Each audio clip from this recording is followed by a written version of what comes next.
Umalis ng tuluyan itong si Lilet dahil na rin sa dasal ng kanyang pamilya. Tuluyan siyang nakawala sa tiyak na kapahamakan.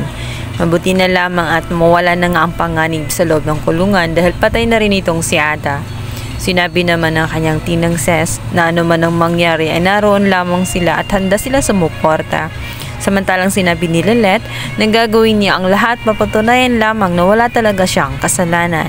Dumating na nga ang pangalawang hearing at dito nga ay kinausap ni Attorney Renan itong si Evelyn. Sinabi nito na kaya ba niyang ituro kung sino talaga ang pumatay kay Meredith. Nagdadalawang isip, halatang nanginginig at takot magturo itong si Evelyn dahil naman talagang walang kasalanan itong si Lilet. Samantalang biglang sumigaw itong si Tinang Ses matapos ngang ituro ni Evelyn ng sapilitan kahit nangangatog ang kanyang mga kamay. Sinabi nito na bawin ang kanyang pinagsasabi at ang kanyang tinuturo dahil sapagkat wala namang kasalanan itong kanyang anak na si Lilet. Inosente ang kanyang anak na si Lilet at imposibleng magagawa ni Lilet ang bagay na pumatay ng isang tao.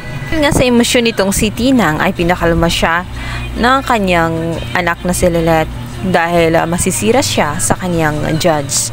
Sumunod naman na naglitis ng kaso ay walang iba kundi itong si Lilet kung saan pinagtatanggol ang kanyang sarili.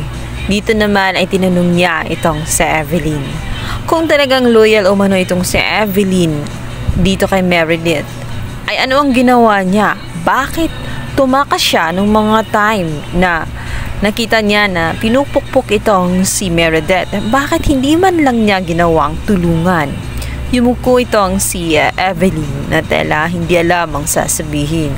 Tumabingin na nga itong si Attorney Renan dahil tingin niya ay makakapuntos na nga itong si Lilet sa naturang laban.